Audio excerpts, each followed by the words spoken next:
The man's cousin had been gunned down just 2 days earlier in a horrible double homicide that shocked the little town of Mountain City, Tennessee. And now, on February 2nd, 2012, the detectives wanted this man's help. But the man just slouched down in his chair, muttering one-word answers and never even taking off his sunglasses. So eventually, the detectives just stopped asking questions and just stared at the man, waiting for him to talk when he was ready. And at some point, the man did talk. But he said something that didn't make any sense. He sat up suddenly and looked all around the room like somebody was watching him, and then he looked at the two detectives, and he said very quietly, "Is the CIA here?" The detectives had no idea why the American spy agency would be interested in a Tennessee murder case, but now they needed to find out. But before we get into that story, if you're a fan of the strange, dark, and mysterious delivered in story format, then you've come to the right podcast because that's all we do, and we upload twice a week, once on Monday and once on Thursday. So if that's of interest to you, please offer to take the Amazon Music follow button out to the movies, and then while you're there, be sure to sprinkle an entire handful of sand onto their popcorn, but tell them it's salt. Okay, let's get into today's story.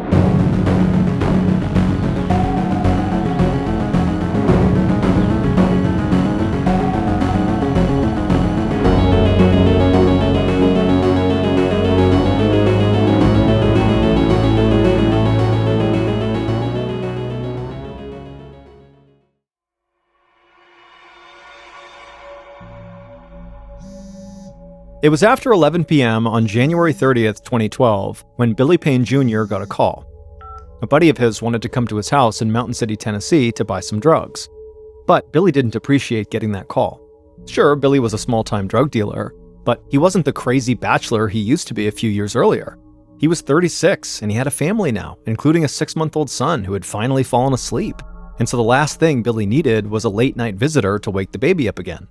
So at 11:30, he texted his friend saying they couldn't meet up. He explained he had to be up early in the morning for his job at the thread factory, and so he needed some rest. His friend would just have to get his pills somewhere else. But as much as this call was annoying because it was inconveniencing, the truth was Billy was actually in the process of trying to leave his drug-abusing past behind. Billy had always been the life of the party in his small town. He was the guy who always had a beer in his hand and an endless parade of girlfriends. He drove a Mustang and bragged about going to Las Vegas for the weekend. His cousin, Jaime, described Billy as being a man with caviar tastes on a working man's budget. But all that high living had a price. Billy had developed a nasty addiction to opioid painkillers, an addiction that he supported in part by selling opioids himself. Billy knew he'd made his share of mistakes in his life, including the fact that he had a young son in Florida that he never saw, but his opioid addiction was the worst. It clouded his judgment, it sucked up his money, and always left him feeling desperate for more. After Billy finished texting his friend, telling him not to come over, he went to go peek in on his baby, Tyler, who was all tucked into his crib. Billy smiled at the baby, and then he headed down the hall to join his girlfriend, Billie Jean Hayworth, in bed. Billie Jean was 13 years younger than Billy, and she was slender and pretty, with short brown hair. She was also an outdoorsy Tennessee girl who loved nothing better than fishing, hiking, and camping. Billy had had his eye on Billie Jean from the moment she had come to work on the cleaning crew at the thread factory 3 years earlier. And soon after they had met, the two started spending all their time together. By 2010, Billy had invited Billie Jean to move into the small one-bathroom house that he shared with his father. By 2011, Billie Jean was pregnant with Billy's child. That same year, Billy had begun going religiously to an opioid treatment center and taking a prescription drug to control his cravings. And while the new year was still only a few weeks old, Billy still had a feeling that this year, 2012, would be the year he could finally start calling himself a former opioid addict. Billy felt grateful as he looked down at his sleeping girlfriend, but he didn't look for long. He was really tired, and as soon as he laid down and his head hit the pillow, he fell asleep. But parents of infants rarely get to sleep for very long, and just after 5 a.m., baby Tyler started wailing from his crib. Billie Jean wearily swung her feet out of the bed and onto the floor, and then set off down the hall to try to calm the baby down. Billy woke up to all the commotion, and he lay there quietly, listening to the sounds of Billie Jean heating up a bottle for Tyler. He could also hear another voice out in the kitchen. It was his father. Sometimes the house felt a bit cramped, with all of them living there together, but it filled Billy with happiness to watch his father hold little Tyler. After a few minutes, Billy heard Billie Jean changing the baby's diaper, and he heard his father saying goodbye and leaving for work. Then Billy felt Billie Jean slide back into bed next to him, and then he began to nod off again, even though he knew the alarm would soon wake him up. And it was at this point that Billy heard the sound of the sliding glass side door open. Just for a moment, he thought maybe his father must have forgotten something and come back. But then a shadowy figure suddenly loomed in the bedroom doorway, standing there completely silent and still. And even in the darkness, he could tell this was not his father. Billy suddenly was terrified, and he managed to blurt out, "What the hell?" And then everything went black.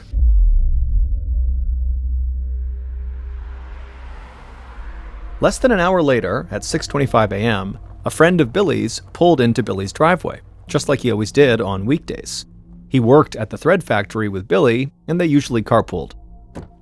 From outside, the friend could see that Billy and Billie Jean's bedroom light was on, but the friend didn't want to burst in, so he sent Billy a text, asking if he was going to work today.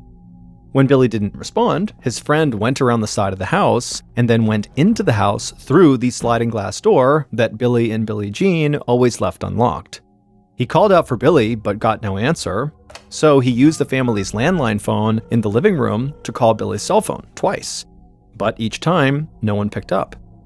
But just then, the friend wondered if maybe the reason Billy and Billie Jean were not responding to him was because they were sharing a private, intimate moment in their bedroom, and basically the friend had walked in on them. And so out of respect, the friend just stopped what he was doing, left the house, and figured, Billy would be in touch at some point. Almost 4 hours later, another family friend, whose name was Roy Stevens, came to Billy and Billie Jean's house to pick up some mail that Billy and Billie Jean were holding for him. And just like the friend from earlier, Roy also ended up going into their house through the unlocked glass sliding door and began calling out for Billie Jean and Billy. And when no one responded, Roy walked down the hall to the couple's bedroom and went inside. And what he saw gave him the shock of his life. Billy was lying on his back on the bed, not moving and covered in blood. Roy ran to Billy and shook his arm, but it was useless. Billy was totally lifeless. Roy began screaming, "No, no, no," over and over and over again. Then he rushed outside and yelled for his wife, who was waiting in the car, to call 911. Then Roy went back inside, and he would make an even more shocking discovery. He heard a murmur coming from the baby's bedroom, and when he went into that bedroom, he saw Billie Jean lying on the floor in a pool of blood. And there in her arms was her baby, breathing but asleep. The baby's forehead was smeared with their mother's blood. Roy couldn't believe what he was looking at, but he just reached down and scooped up the child, and then ran out of the house as fast as he could. Minutes later, paramedics reached the house, but there wasn't anything they could do for Billy and Billie Jean. The EMTs said the couple had likely been dead for hours. This was now a job for homicide detectives. Agent Scott Lott, a veteran detective with the Tennessee Bureau of Investigation, was one of the first law enforcement officials on the scene, and he began photographing everything he saw. He knew immediately that this was not your typical East Tennessee murder that grew out of an alcohol-fueled argument or a domestic dispute. This was something more sinister. It looked like Billy had been shot with a single bullet before he could even get out of bed, and he also had this deep gash on his throat. Lott left the bedroom and walked down the hall to the nursery, and he saw Billie Jean lying on the floor by her baby's crib. She had also been shot with a single bullet. Lott knew she had to have been killed while she was clutching her baby, and the thought of that was so disturbing and just so sad. Lott got down on his hands and knees and began to look for the actual bullet that killed Billie Jean, and he found it lodged in the baby's bouncy seat. Lott was amazed that the baby had somehow been left unhurt in all of this carnage. Aside from the murder victims themselves, Lott felt like the house seemed remarkably undisturbed. There was no sign of a struggle or a robbery or destruction of Billy and Billie Jean's property. Whoever committed these murders was very clean and efficient. After Lott's initial search of the house, he walked outside and waited for Billy's father to come home. Billy's father choked back sobs when he came roaring up to the house in his truck. He had gotten a call from a sheriff's deputy telling him what had happened at his house. He stepped out of the truck, and Detective Lott went over to meet him. Billy's father told Lott that everything had seemed perfectly normal when he left that morning. Billie Jean had been feeding the baby in the pre-dawn darkness, and he was getting ready for work. And now, just a few hours later, his whole property was marked off with yellow police tape, and his son and his son's girlfriend were dead. The old man just couldn't make any sense of it. But as Lott listened to Billy's distraught father, it dawned on him that the killer or killers must have planned the attack in great detail. Billy's dad said he left for work at 5:30 a.m., and Billy needed to go to work an hour later. That left only 1 hour when Billy and Billie Jean would have been home alone with the baby. Lott thought the chances were good that the killer or killers had been waiting in the dark outside the house for their opportunity to attack this young couple, and the thought of that just made Lott's skin crawl. By 2 p.m., the detectives were ready to release the bodies to the morgue for autopsy, and Lott was eager to start talking to people who knew the victims. His investigators had combed every square inch of the house and learned almost nothing from it. Lott didn't know whether he was dealing with a drug cartel hit or a serial killer or something else entirely.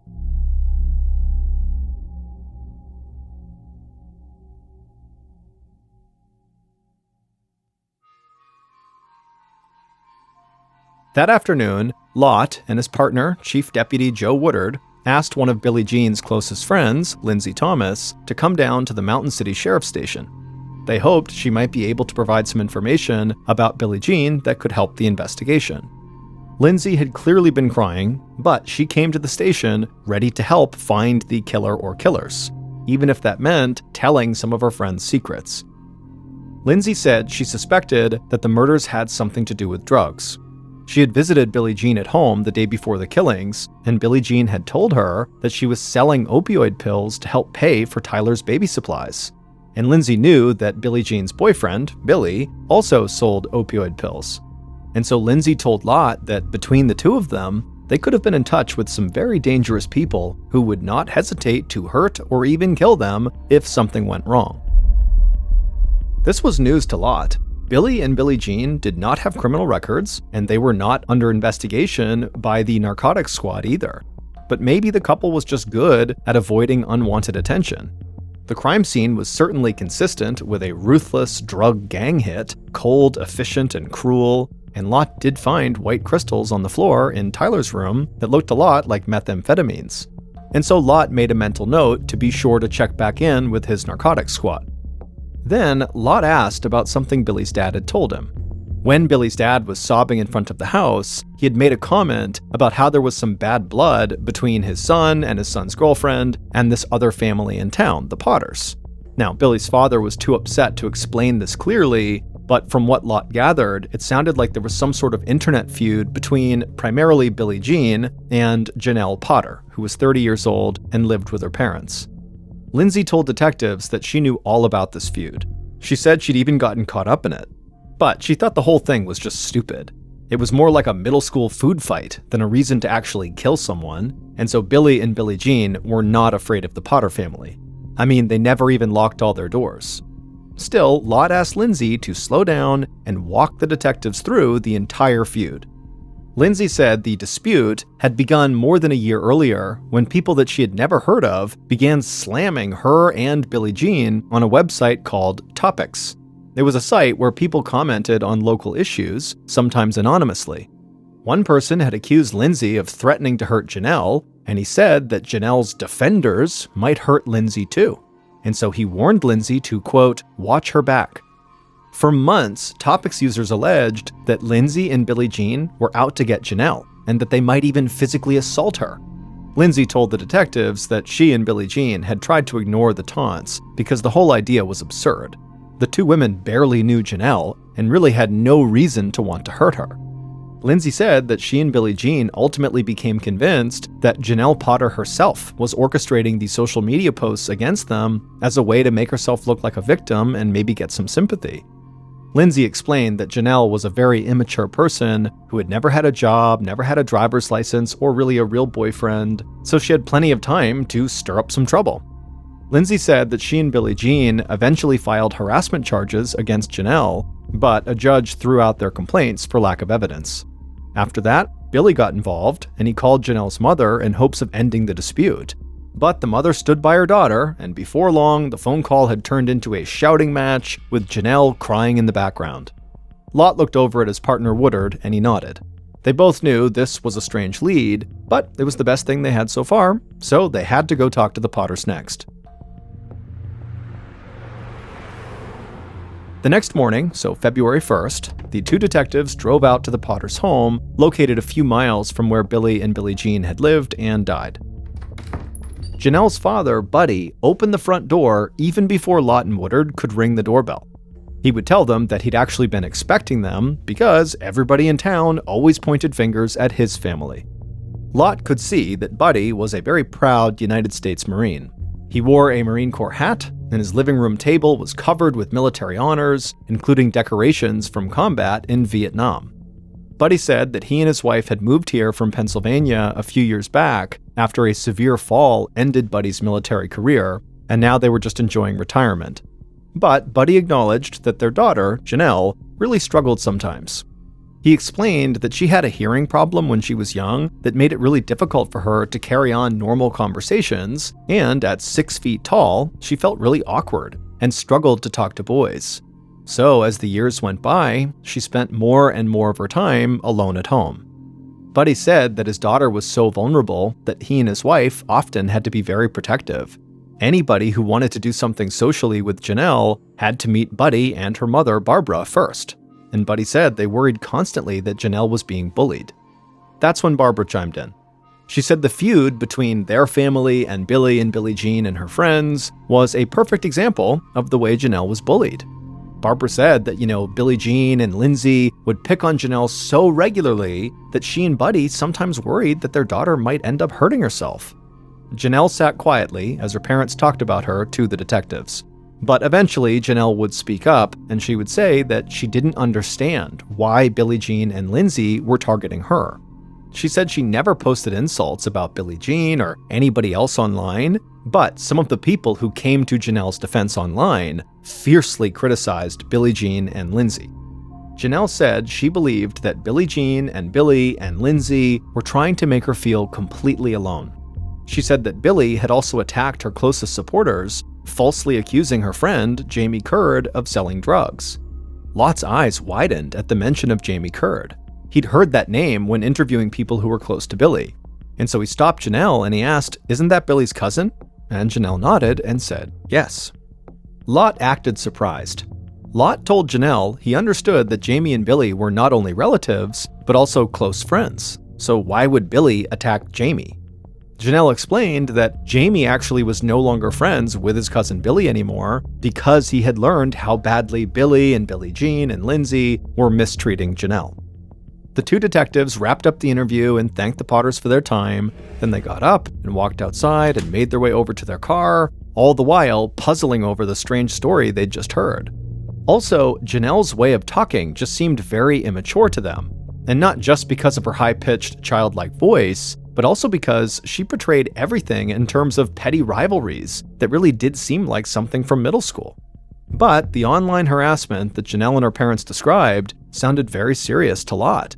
And if Janelle really did look at the world like a middle school kid, she would be an easy target. So Lott could see why the Potter family was on edge at the mention of Billy and Billie Jean. Lott and Woodard agreed they needed to speak with Billy's cousin, Jaime, as soon as possible. Clearly, he had a ringside seat for the family feud, and so maybe he could give the detectives some sense of how deep the anger ran on both sides. Later that day, narcotics officers listened politely as Agent Lott described the evidence that Billy and Billie Jean were selling drugs out of their home, potentially putting their lives at risk. But the narcotics officers were not impressed. They said at most, Billy and Billie Jean were small-time dealers who were selling just to their inner circle. The narcotics officers went on to say that typically they investigated people who sold hundreds of times more product than Billy and Billie Jean. If anyone was going to get killed over a drug deal gone bad, it would likely be major dealers, not just some random young couple with a little bag of pills. Nothing the narcotics officers said surprised Lott, but the dead end left him with only one real lead in the case. Now he was even more interested in his upcoming conversation with Jaime Curd. By the time Jaime walked into the sheriff's office on Thursday, February 2nd, so 2 days after the murder, the detectives had thoroughly scrubbed his background. They talked to friends of the victims, as well as Jamie's own sister, about Jamie's relationship with Billy and Janelle. People said that Billy was probably the best friend Jaime had ever had. The two men had worked together on the same exact machine at the thread factory, and then they often went out and partied together after the shift was over. And when Jamie's dog died a few years ago, Billy had even come over with beer to commiserate and to comfort his cousin. And when Jaime couldn't find a girlfriend, Billy had introduced him to Janelle Potter, who had just as much trouble getting a date as Jaime did. And Jaime and Janelle hit it off and began spending time together, but they had one problem. Janelle's parents did not like Jaime. At one point, they even banned him from coming inside their house. And so that was when Jaime began offering to come over and repair the Potter family's computers, because it was literally the only way he could think of that he could still see Janelle. But Jamie's relationship with Janelle ultimately drove a wedge between Jaime and his cousin Billy as the online feud spread to Facebook and other social media, and then to the courts. In the end, Jaime had to choose between his girl and his best friend, and he picked his girl, and the two men stopped speaking to each other. Now, the detectives wondered how far Jaime would go to defend Janelle.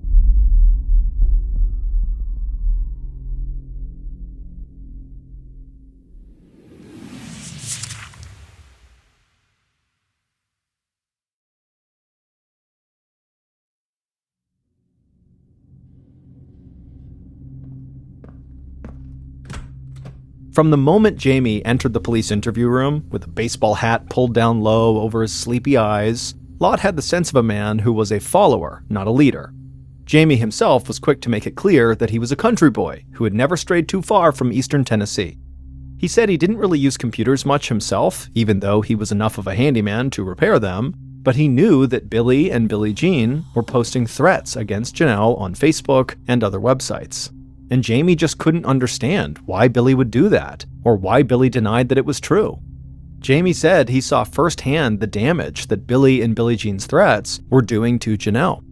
Jaime said he had seen Janelle suffer these paralyzing panic attacks over some of the things that Billy and Billie Jean were saying about her. And Jaime said at some point he just couldn't take it. He just could not bear to watch his girl get hurt. Detective Lott said he could only imagine how hard it would be to watch your girlfriend be bullied. Jaime tried to interrupt, claiming that Janelle was not his girlfriend, but Lott ignored him. He said it must have been hard for Jaime to keep from hurting the people who were hurting Janelle.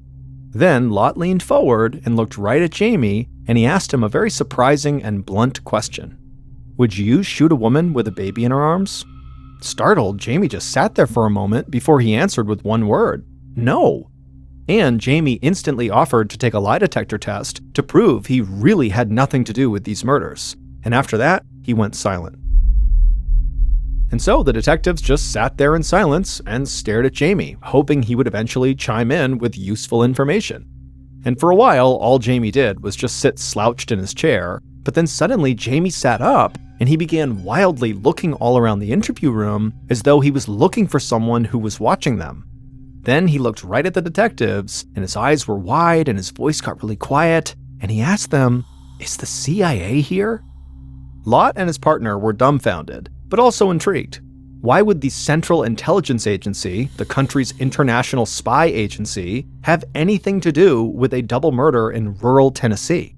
Jaime glanced from detective to detective, hoping for an answer to his question, but the two detectives didn't say anything, mostly because this was a totally outrageous question that didn't seem legitimate. But what was absolutely clear in this moment was the two detectives knew they had to figure out what in the world Jaime was talking about.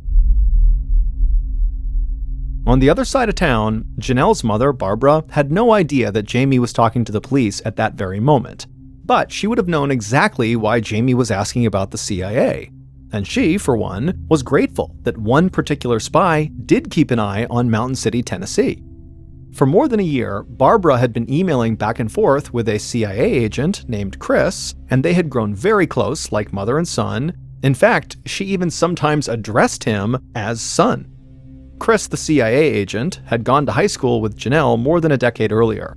And even though his career had taken him around the world since those days, he still kept a protective eye on his high school classmate, and he would let Barbara know whenever he learned of any threats to Janelle's safety. Months before the murders, in April of 2011, Chris had emailed Barbara to let her know that Billie Jean and 2 other women had been prowling around their property at night. Chris said he suspected the women were up to no good, but he was in no position to do anything. He had just broken his arm, and he was in a cast. However, Chris said he had tapped the phone line in Billie and Billie Jean's house, so he would be able to keep track of their conversations. That way, they would know if Billie and Billie Jean were planning anything else. Barbara couldn't thank Chris enough for the warning. He was like a guardian angel. "We love you, son," she wrote back to him. And in the email, she also reassured Chris that her husband, Buddy, was in, quote, Vietnam jungle recon mode, end quote, and he would be ready if any intruders tried to enter their home. Billie's cousin Jaime had also struck up a relationship with Chris, the CIA agent. And Jaime often poured his heart out to the spy about how much he loved Janelle. Chris had assured Jaime that he had a great girl, but he warned Jaime that Billie and Billie Jean and their friends, they really wanted to make Janelle's life hell, and that would definitely affect Jaime's life. So when Jaime returned to the police station to take his lie detector test that he requested on February 6, 2012, so almost a week after the murders, he hoped that Chris, the CIA agent, might be looking out for him. But things didn't go so well for Jaime. The lie detector analyst concluded that Jaime was being deceptive when he claimed he didn't know anything about the murders of Billie and Billie Jean. And so this meant it was very likely that Jaime was hiding something. And this was exactly what Agent Lott was hoping for. Now he'd be able to really up the pressure on Jaime and basically force him to either spill his guts or risk facing first-degree murder charges. And so Agent Lott walked into the interview room where Jaime was once again waiting, and Lott felt ready to break this man down. For the next 2 hours, Lott, along with another detective, threw one question after another at Jaime. What was he hiding? Why was he lying? Was anyone else involved in the murders? And Jaime just sat there mumbling, I don't know, or just grumbling without even answering at all. Finally, the detectives actually started taking pity on Jaime, saying they knew he was not the mastermind. He was probably just following someone else's instructions. Lott said that maybe Jaime didn't shoot anyone, but he needed to tell them who did. But Jaime just continued to mumble and stammer his way, and so Lott was getting really frustrated. So he just left the room and typed up a written statement, a confession for Jaime to sign, that admitted he played a role in the murders. And so Lott came back in the room with the statement, and he slid the confession with a pen across the table to Jaime, and Jaime just stared at it for a long time, doing nothing. But eventually, Jaime picked up the pen and he signed his name down at the bottom. After the interrogation ended, Jaime looked completely defeated, and so he very quickly just agreed to let the detectives come out to the parking lot and search his car. And in his car, scrawled on a scrap of paper on the front passenger seat, the detectives found email addresses for not only Jaime, but also for Barbara and Janelle. This was like a goldmine to Lott. Now that Jaime had confessed to a backup role in the murders, the detectives could get a search warrant to see all the messages written to and from these email addresses in the months leading up to the murders. If there was a larger plot to murder Billie and Billie Jean, then the detectives would soon know about it. A few days later, the email company sent the detectives an electronic file containing thousands of emails sent or received by Jaime, Barbara, and Janelle over the previous year. And so suddenly, the detectives had a window into why the Potter family lived in such fear. The detectives quickly started seeing correspondence from a CIA agent named Chris Chodden, who was warning with increasing urgency that Billie, Billie Jean, and their friends were harassing and threatening Janelle. The emails were chatty and personal, sometimes weaving in stories from Chris's CIA work or references to his 3 Great Danes, but frequently coming back to his concerns that these bullies might follow through on their threats to hurt Janelle. Lott couldn't believe that a CIA agent would use his official position to get involved in a family feud in rural Tennessee. The emails showed that for months in 2011, Chris had tried to get a CIA ID card for Janelle's father, Buddy, so that Buddy could acquire military-grade weapons that are normally off-limits to civilians. and so the whole thing just seemed extremely unprofessional to the detectives. So Lott and another detective decided to track down Chris and just ask him what was going on. The detectives found a guy named Chris Chodden who graduated with Janelle from a high school in Pennsylvania, and so Lott got his phone number and called him up. Chris seemed surprised to be getting a call from police in Tennessee, but he agreed to talk. And the next day, Lott and the other detective drove up from Mountain City to Delaware to meet with Chris for coffee at his house. After the detectives and Chris had taken a seat at the kitchen table, they talked for a few minutes, just kind of general niceties, and then Lott just pushed a stack of papers across the table to Chris and told him they were copies of emails that he had written to his old high school classmate, Janelle Potter. But Chris just looked blankly at the papers and then at the detectives, and he said he had never sent an email to Janelle Potter, ever. He knew her in high school, but they were never really friends and did not stay in touch after graduation. He said he didn't know what those papers were, but they had nothing to do with him. Lott then asked Chris about his work for the CIA, and Chris nearly broke out laughing. The CIA? Chris said he was a police officer, just like the two detectives, but he had never had anything to do with the CIA, and he certainly wasn't a spy. Lott asked Chris if he had broken his arm recently, and Chris said he had never broken it.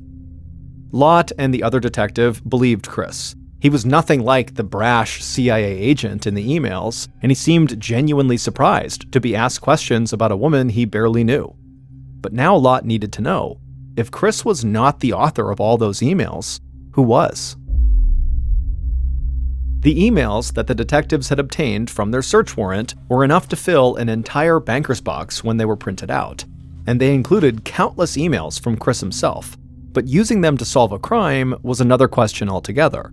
They were not in any particular order, and they covered a wide array of subjects, from everyday trivia like Janelle's love of floppy-eared dogs to Chris's tale of international assassinations. If investigators were going to figure out Chris's true identity, they needed a specialist who could really focus and not be distracted by every twist and turn of the investigation. So they turned to a veteran state prosecutor, Dennis Brooks, who agreed to read every single email until he had a better sense of who Chris really was. For days, Brooks spent his evenings immersed in the electronic world that the Potters and Jaime shared with Chris. Brooks concluded that Chris, if nothing else, wrote like he was a homicidal maniac. In notes to Buddy, Barbara, and Jaime alike, Chris would talk about the need to eliminate Billy and Billie Jean and their friends. He closed one message in particular to the Potters with the words, "Kill, kill, kill," all in capital letters. And of course, Brooks suspected that whoever this person was, this Chris person, they did not work for the CIA. Real CIA operatives, the kind who killed people as part of their job, were notoriously secretive, and Chris was anything but. He seemed to openly brag about his most important assignments. But there was one striking thing about every single one of the notes from Chris that convinced Brooks that the real author, the real Chris, could only be one person.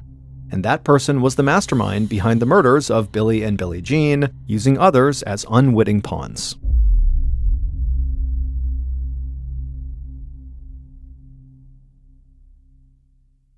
The night that Jaime Curd signed his confession, he did finally break down and talk in great detail about his role in the murders. Then, once investigators had thoroughly analyzed all the emails, they did have a clear picture of how the murders played out. And so here is a reconstruction of how police believe Billy and Billie Jean were murdered in their home on January 31st.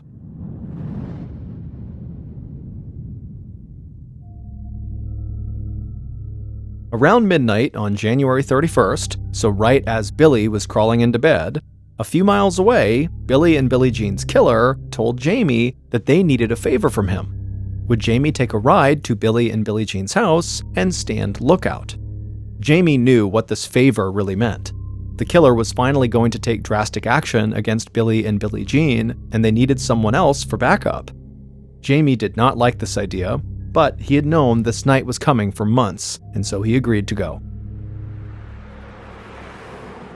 So Jaime and the killer drove to a church that was near Billy and Billie Jean's house, where they could see whoever left or entered, and they waited. Eventually, they saw the light go on as Billie Jean brought her baby into the kitchen for a bottle. Then they saw Billy's father packing his lunch for work, and then walking out the door around 5:30 a.m. This was the moment they were waiting for, when Billy and Billie Jean were all alone with just their baby in the house. Now, the couple was going to get what was coming to them. Jaime and the killer put on gloves, and then the killer gave Jaime a handgun so they'd both be armed. Then the killer and Jaime got out of the car, they made their way over to Billy and Billie Jean's house, and the killer slid open the unlocked glass doors on the side of the house, and then they walked inside and headed straight for Billy and Billie Jean's bedroom. Once the killer reached the bedroom, they stood in the doorway to gather their courage for a moment, and then they entered the room. And as soon as they did, Billy woke up and he yelled out, "What the hell?" But the killer was on top of Billy before he could do anything. And the killer put their gun just inches from Billy's face and fired. At this point, Billie Jean, who's right next to Billy, began to scream and she ran out of the room, but she didn't get far because Jaime was standing guard in front of the door that would lead outside. So Billie Jean couldn't escape. Instead, she ran down the hallway to her baby's room and pulled him out of the crib and held him close to her body. And then the killer just stepped into the room, rushed at Billie Jean, they raised their gun and shot her point blank in the side of the head. Billie Jean crumpled onto the floor, still clutching her baby. The killer simply turned around, walked back into the hall, and headed back to the main bedroom. And there, they walked back over to Billy, and just to make sure he was dead, the killer drew a knife and slit Billy's throat ear to ear. Then the killer walked out of the bedroom and met Jaime at the front door. Jaime gave his gun back to the killer and then ran outside to vomit. And that was it. The intruders got back in their car and sped off. They were in and out of the house in less than 3 minutes, leaving behind 2 dead bodies and a baby who would grow up without parents. But the killer was satisfied with what they had done. At least now his daughter, Janelle, would be safe. Buddy Potter, Janelle's father, killed Billy and Billie Jean. But police did not believe he was the one who actually set the murders in motion, or that he was the one pretending to be the mysterious CIA agent, Chris. Still, police easily had enough evidence to arrest Buddy, and they hoped that once they had him in custody, he would confirm that somebody else had pushed him to kill. But Buddy owned dozens of guns, and he often carried them no matter what he was doing, whether he was mowing the grass or out at a restaurant, he was always carrying. So when Agent Lott and Chief Deputy Woodard drove out to the Potter house early on a mid-February morning to arrest Buddy, they called ahead to let Buddy know they were just coming by with some follow-up questions. The last thing the 2 detectives wanted was to surprise Buddy and accidentally trigger an armed standoff. When they got there, Buddy let the 2 detectives into the house, but the moment Lott told him they were actually there to arrest him for murder, Buddy reached for a gun. But Lott and Woodard were ready, and they instantly tackled Buddy, pinning his arms and getting him into handcuffs. Then they dragged him outside, put him in the cruiser, and went back to the sheriff's office. On the ride, the detectives told Buddy they knew that he loved his family and he was just trying to protect them. He was no monster. After all, Buddy didn't kill the baby. The detectives reassured Buddy that they understood. The world was going to hell, and sometimes violence was the only solution, right? After all, someone else had warned Buddy his daughter was in danger. And with that, tears began to well up in Buddy's eyes in the backseat of the cruiser, and his voice cracked as he shared with the detectives all the terrible things the CIA agent Chris had told him that Billy and Billie Jean were going to do to his daughter. And it was just too much for him. He had to act. Now, while Buddy clearly missed all the red flags in the emails coming from the CIA agent Chris that clearly indicated he was not who he said he was, the state prosecutor, Dennis Brooks, who reviewed all those emails, he caught the red flags, and it was one particular red flag, a chronic error that popped up in many of the emails, that ultimately led Brooks to discover the fake CIA agent's true identity. Time and again in these emails, Chris made a spelling mistake that was far more typical for a school child than an adult CIA agent. Chris always forgot to drop the letter E from the end of verbs when he added the letters ing to them. So words like loving, taking, and caring all contained the extra E in the middle. And that was the same error that Brooks had seen over and over again when reading emails sent from another person, Janelle Potter. And so Brooks told investigators that Chris had been a figment of Janelle's imagination all along, but one that she had used to very effectively manipulate her entire family. Janelle had basically catfished her own family into believing that she was in mortal danger, and ultimately, that caused her father to go out and kill Billy and Billie Jean. A year and a half later, Buddy Potter, Janelle's father, was found guilty of killing Billy and Billie Jean and was sentenced to 2 consecutive life sentences. As for Jaime Curd, the star prosecution witness, he agreed to a plea deal that required him to serve 25 years in prison. Janelle and her mother Barbara went on trial for their roles in promoting the double murder. Janelle's attorney argued that she was too childlike to murder anyone, and she shouldn't be punished because her father was overly protective. But the jury was not buying it, and ultimately she and her mother were both sentenced to life in prison.